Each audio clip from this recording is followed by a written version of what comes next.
Listen, thank you all for being here today. My name is Roger Desjarlais. I am County Manager, and with me is Commissioner Brian Hammond, who is Chair of the Lee County Commission. We need your help to inform the public. We have had a cyber attack on the Lee County system. As a result, there's an active investigation by all of the appropriate law enforcement agencies. And at the end of this statement, we'll answer a few questions, but we're going to be very careful not to discuss details of the incident because it's an active investigation, and every detail that you might want to know about is important to that investigation. We don't want to do anything to jeopardize that. But what we'd like the public to know, please, is our technology contractor, along with our security experts are fully engaged in helping us resolve this issue. As we continue to work to that resolution, we have temporarily disabled access to our website, leegov.com. And so any service that people usually get through our websites, any electronic service, like applying for a building permit online, for example, is not available at the moment. For the rest of today and in the very, very near term, those services may come up and then may come back down as we continue to work towards final resolution of this event. But our primary goal and our obligation is to make sure that we protect all of the data that we're entrusted with. You all have seen these kinds of events around the country, and some of these attacks can be devastating. In our case, we are protecting the data that we have, and want you to know that all emergency services are in full operation. None of those systems have been adversely affected. Commissioner? Very good.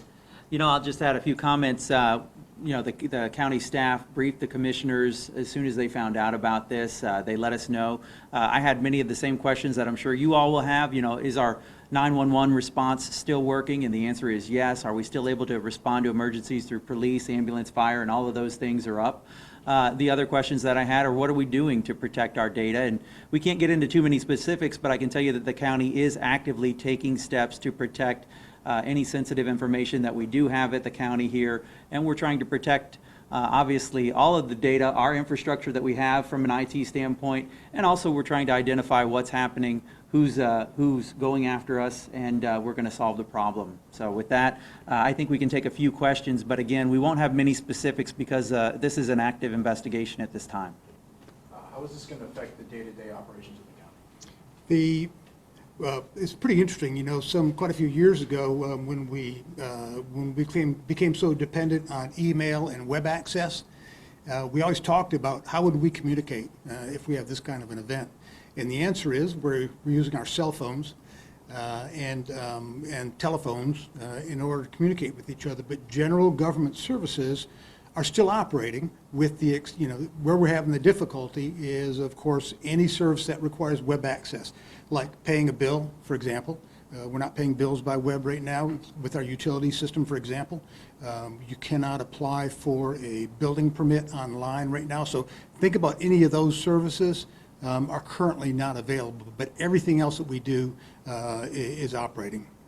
How long do you expect before all of that to come back up? And do you guys have any idea about who was behind all of this? Sorry, cannot talk to the issue of who's behind it, and I can't say precisely how long the event will last, but we will stay vigilant. We'll be working 24 hours a day until we have final resolution. When did you guys discover that the system had been hacked? I'm also sorry, part of the investigation as well, and can't talk about when. What about the public's information, or employees' information? I think that's kind of a biggie, I think. We have no indication that employee or public information has been obtained. And do we have an idea that if this is going to cost taxpayers, or if there will be a cost?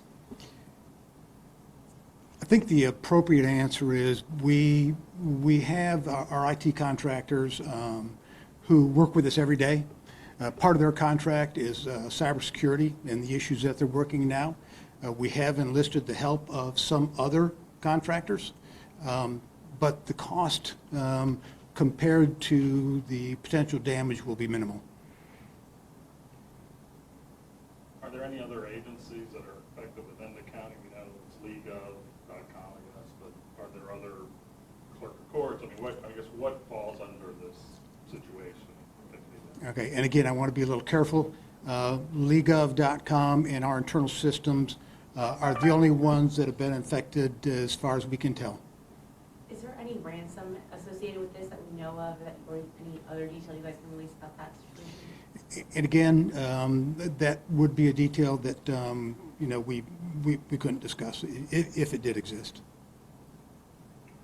How does, if you've had previous breaches, how does this compare, or how would this compare as far as?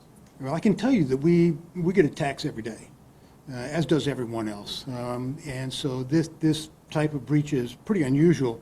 You might find it interesting to know that there are actually 9 million known malware signatures worldwide, and that's reported by the national security agencies, and that 350,000 new malware products are created every day worldwide in an attempt to hack, just about every system there is.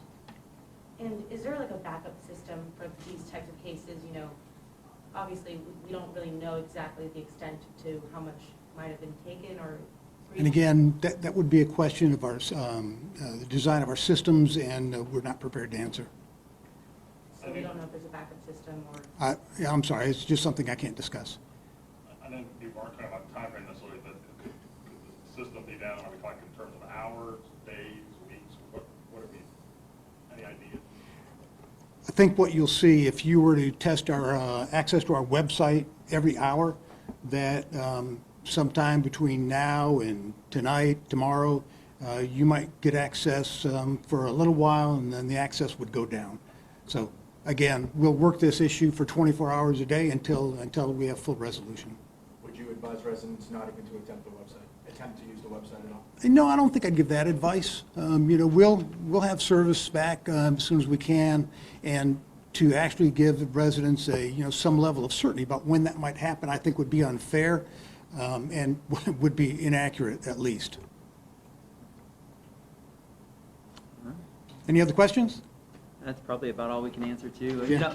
Just to wrap it up, as Roger mentioned, more than 300,000 pieces of malware are authored every day to try and come after government organizations, major corporations all over the country. This is unfortunately a reality of 2019 that all businesses and governments have to deal with. And as Roger mentioned, on a day-to-day basis, we do a good job at stopping all of them. But with them writing new things every day, this one got to us, but not before we were able to use some protective measures to try and protect our network and our IT infrastructure. And we're going to continue to work that through and protect the people of Lee County and their information. So thank you guys very much for coming today. Thank you for helping us to get this information out. That was the main goal, so that folks at home understand why maybe the permitting services, maybe some services at the library are up and down for the next few days while we work around the clock to try and resolve this. Thanks. Can you guys say the name of the team that's working on this again on behalf of you guys? No, I'm sorry. Okay. All right, thank you all very much.